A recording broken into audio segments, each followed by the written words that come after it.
Every country has a few things it would rather leave out of the school books. Argentina has 105 years of them, and what makes the list strange is who keeps turning up as the one doing it. Not a foreign army, but the state itself, in all its uniforms, against the people it was meant to govern.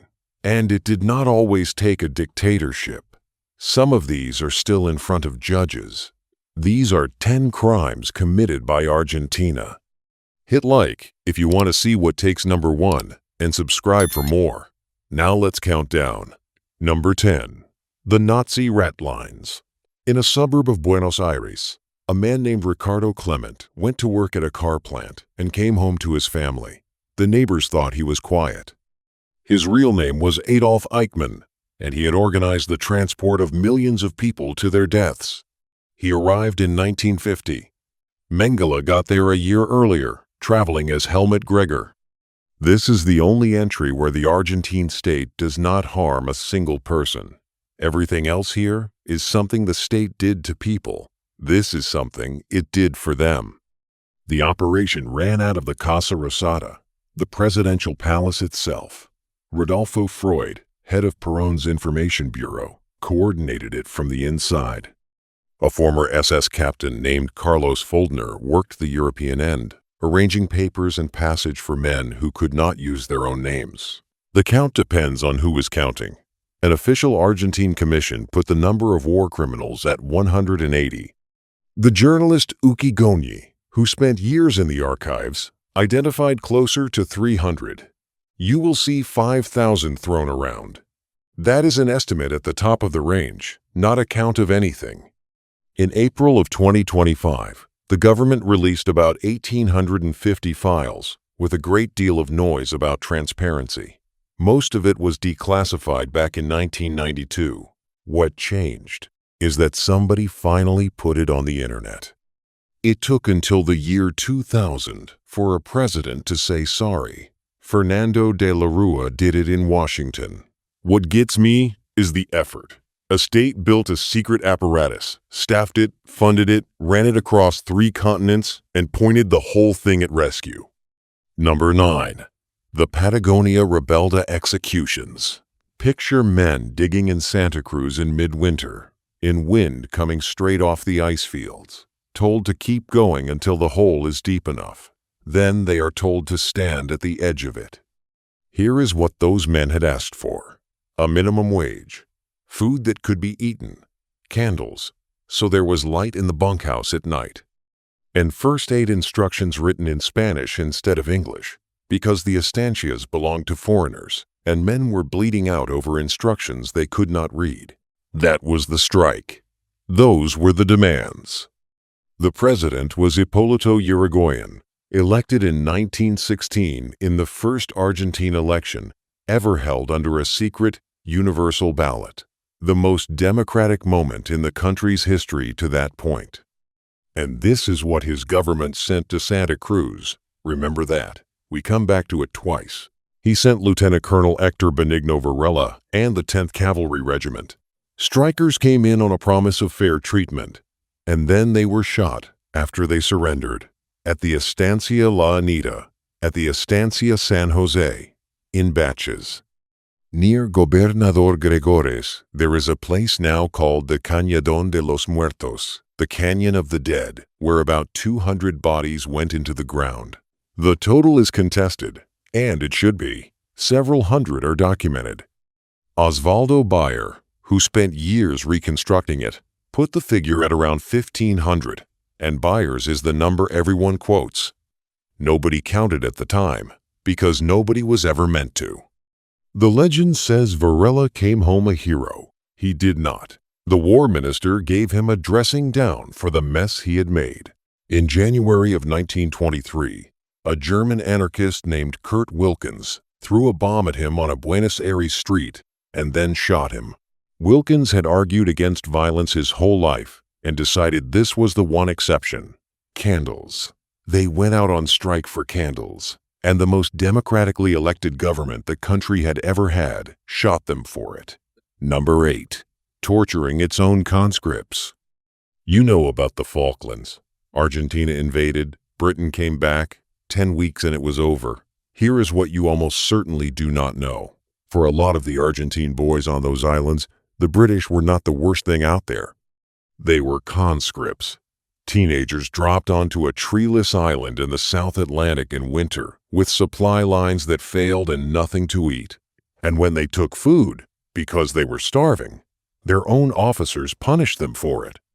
What was done to them was this. They were staked out on the frozen ground, arms spread in the shape of a T, and left there, buried to the neck for 10 hours and more with no coat. Holes cut in the ice, and men forced down into the water. Electric shocks. One conscript was shot dead by a corporal. Several starved. One survivor described being tied, facing upward, looking at the sky as if he had been crucified. In 2007, a provincial human rights official collected the first testimonies and filed. Veterans from La Plata joined in, and Ernesto Alonso has carried it since. He says the terrorism of the state traveled to the islands with them. He calls it the last taboo of the dictatorship. One caveat belongs here. That first official stepped down in 2010, amid claims that some testimonies were false. So here is where it stands.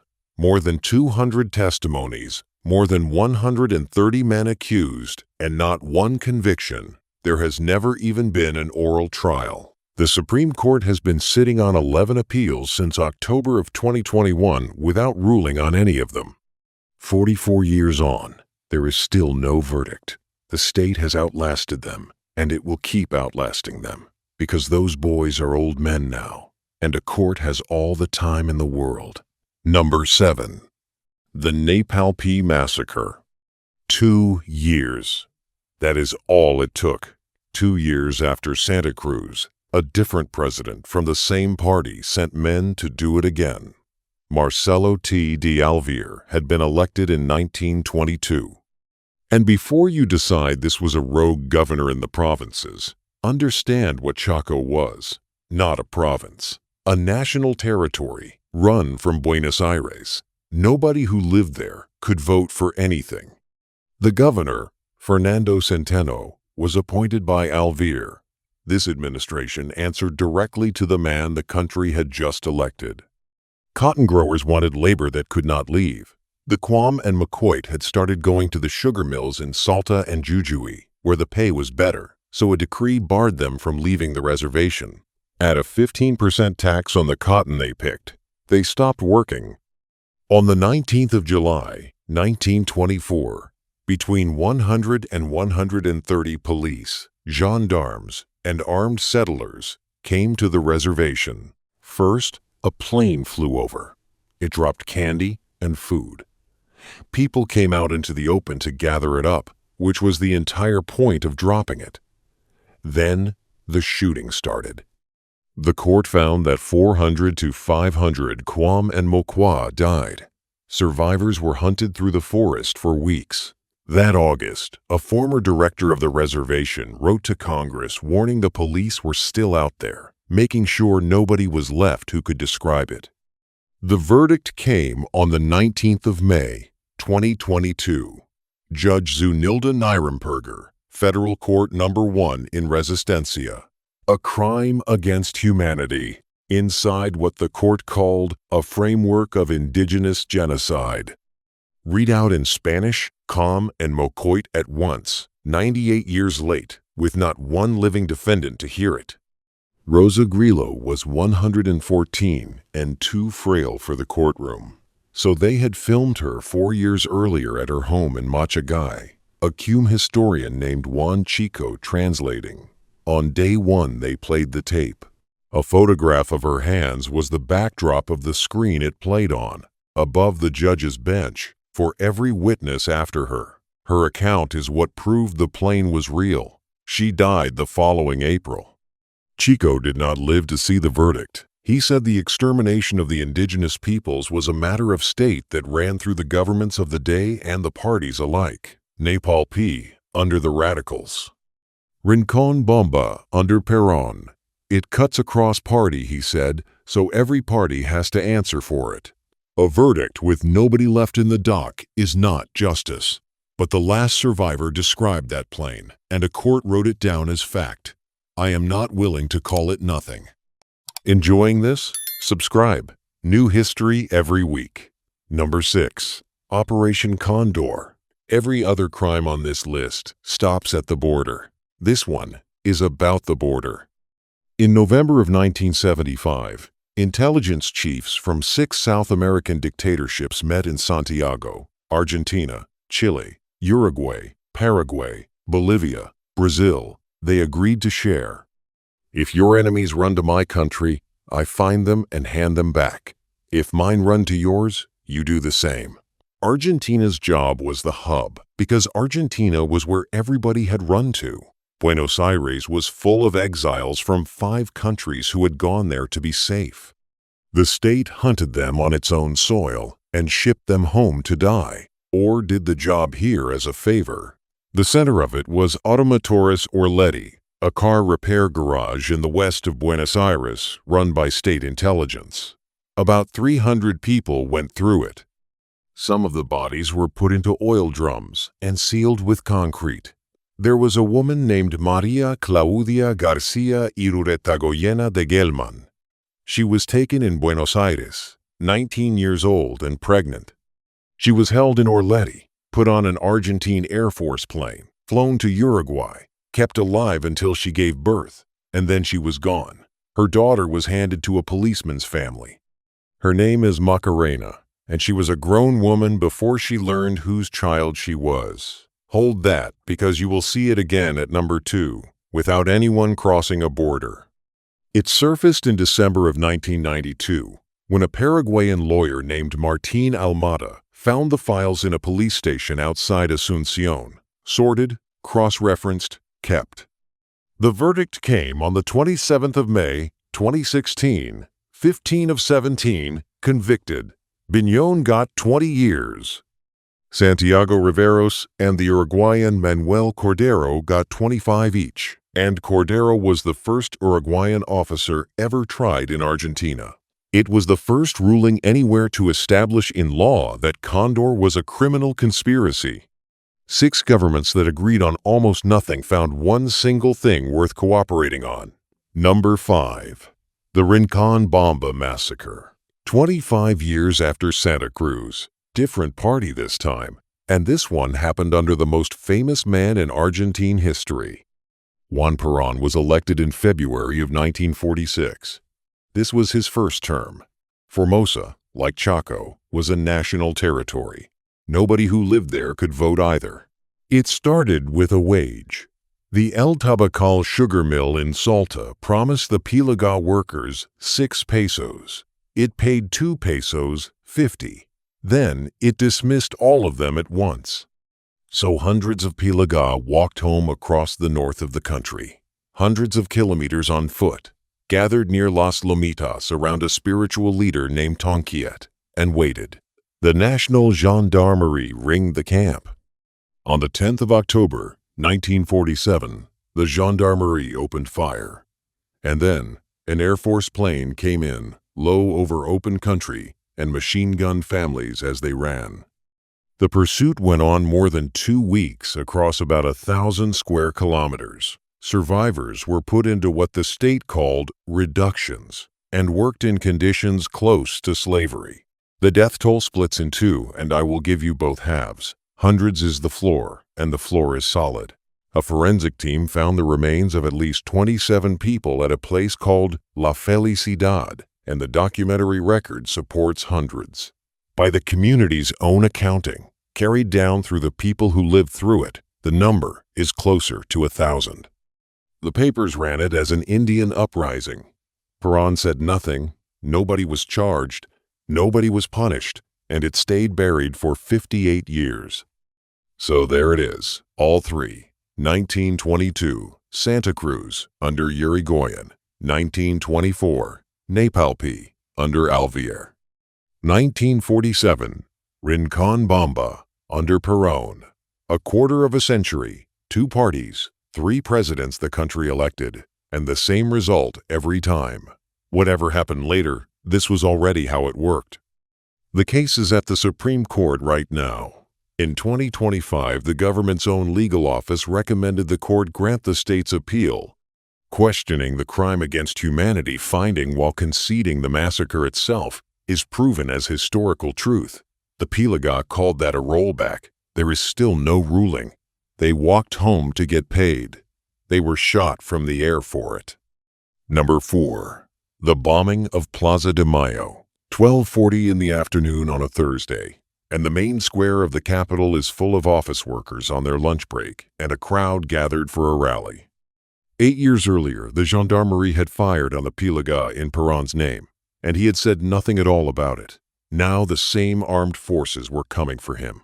30 aircraft took off from Morón, 22 trainers, 5 light bombers, 3 flying boats. Between 9.5 and 13.8 tons of ordnance dropped into the middle of Buenos Aires.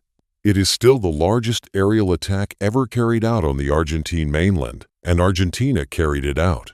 One bomb hit a trolley bus. There were children on it. How do you bomb your own capital city at lunchtime? The answer is that they were trying to kill the president and did not care what was standing near him. He was not even there. Perón had been warned and was somewhere else.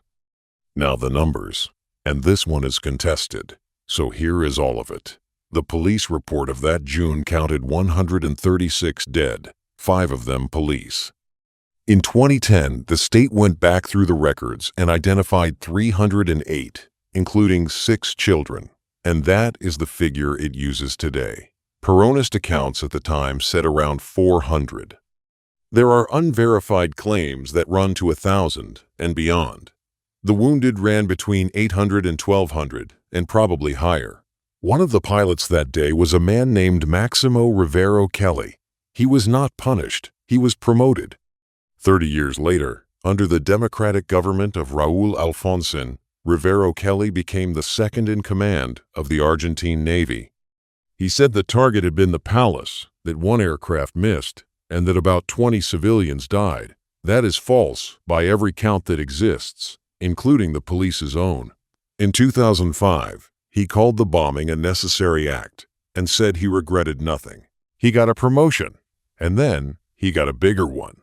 Number 3. The Conquest of the Desert. This one took 7 years, and it is the reason the map of Argentina looks the way it does. In 1878, a message went to the National Congress asking for authorization and money for a campaign into the South. It spoke of subduing, by reason or by force, a handful of savages who were destroying the nation's wealth and keeping it from the richest and most fertile lands of the Republic. It was signed by President Nicolas Avellaneda.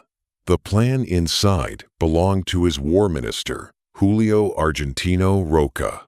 Congress said yes. It passed a law to pay for it. What happened next depends on who is counting, and the gap is enormous. The conventional tallies put about 1,300 dead in the main sweep of 1879 and more than 15,000 captured or displaced. 6,000 soldiers with Remington rifles against people on horseback. The scholars who argue genocide put the dead nearer 20,000, with 14 to 15,000 in concentration camps. I am not going to pretend that gap is settled. What is not in dispute is the machinery. Families were broken up on purpose. People were marched 1,000 miles and handed out as servants. Captives were kept from having children. And indigenous people were held and displayed at the museum in La Plata, alive, as exhibits. Now, where did the land go? It did not go to settlers. Mauricio Braun, working with his sister Sarah, ended up controlling a company that held 1,376,160 hectares. The Braun and Menendez families between them held close to half the usable land in Patagonia. Those are the estancias, the same estates where, 40 years later, men went on strike over candles and were shot standing over the graves they had dug. The Conquest did not just take the land. It handed those estates to the families who would one day ask the army to break a strike on them. In 2022, a Mapuche and Tehuelche woman named Ivana Huenelov filed for a truth trial for genocide covering 1878 to 1890. It cites the law Congress passed to pay for it. The judge in Buenos Aires said it belonged in Neuquén. The judge in Neuquén said it belonged in Buenos Aires because that is where the orders came from. Both courts have now declined it, and the case is still looking for a judge. Every other crime on this list happened on ground this one took. Number 2. The Stolen Babies. On the 7th of July, 2025, a woman in her 90s sat in front of a room full of cameras in Buenos Aires and welcomed grandson number 140. His name had been taken off him before he could say it. He was born on the 17th of April, 1977, inside a clandestine detention center in Bahia Blanca that the men who ran it called the Little School. His mother was Graciela Romero, his father Raul Metz. He was 48 years old when he found out. The woman at the microphone was Estela de Carlato, and she has been doing this since 1977. She is still counting because the count is not finished. Here is how it worked. Some of the disappeared were pregnant when taken. Some became pregnant inside the centers. The state kept them alive until they gave birth. Then the mothers were gone, and the newborn went to a military family or a police family or a friend of the regime with falsified papers and a new name. The reasoning was written down, which is somehow the worst part. Subversive parents raise subversive children. That was Ramon Camps, head of the Buenos Aires Provincial Police, and he was not embarrassed to say it. They were not rescuing those children. They were harvesting them. On the 5th of July, 2012, Federal Oral Court No. 6 tried it as what it was, a systematic plan for the appropriation of minors. 34 cases, 9 accused, 7 convicted. Videla got 50 years as the author of the plan. His defense was that the mothers had used their unborn children as human shields. Francisco Madariaga sat in that courtroom and gave evidence against the former captain who had raised him as a son. The verdict came down on Madariaga's 35th birthday. 140 found, about 500 taken, roughly 28% in 48 years, and the funding for the search is being cut right now. Every other crime on this list is finished. This one is happening tonight. Somewhere out there are about 300 people in their 40s and 50s who are wrong about their own names. Some of them will find out. Some are going to die without ever knowing. That is why this is number 2. It is the only one on the list with no ending. Number 1. The disappearances. A Ford Falcon with no plates pulls up outside a house at 3 in the morning. Men in civilian clothes get out. They do not say who they are, because they do not have to. Somebody goes into that car, and after that there is no record, no arrest, no charge, no court, no body, no answer. Where do you file a person who was never arrested? On the 24th of March, 1976, the armed forces took the country. Videla, Massera, Agosti. What they built over the next 7 years was not a war, and it was not chaos. It was an administrative system, 340 clandestine detention centers on the Truth Commission's count. The targets were not an army. Students, union delegates, journalists, lawyers who took the wrong clients, and the relatives of people already taken because grief made you suspicious. Some were drugged, put on aircraft, and dropped into the South Atlantic, alive. And now the number. The Truth Commission documented 8,960 people by name and said the real figure was higher. The Human Rights Movement says 30,000 and has said so since 1983. There is a third number, and it comes from the military itself. In July of 1978, an intelligence agent named Enrique Arancibia Clavel sent a cable. His contacts at Battalion 601 had computed, that was his word, 22,000 between the dead and the disappeared, from 1975 to that point. 5 years before the dictatorship ended, and he wrote that he was attaching the list. He was attaching the list. They counted them. They had the names. The commanders who went to prison have never handed those lists to any court. The men who know will not say, and that is why a country cannot say how many of its people it lost. You have heard this called the Dirty War. That name was theirs. Bignon, head of the last junta, used it in public, borrowed from the French in Algeria, whose officers taught the doctrine at the War College in Buenos Aires. There was no war. The armed groups were broken within months of the coup, and the machinery ran 7 years after that. Then Argentina did something almost no country has ever done. In 1985, a prosecutor named Julio Cesar Stracera put the juntas in the dock, in an ordinary courtroom, under the criminal code, on the books since 1922. No special tribunal. No new law. The same book used on everybody else. 5 of the 9 were convicted. Videla and Massera got life. That is why this is number 1. Because it is the worst, and because for once somebody answered for it. Do not let that ending fool you about where the story begins.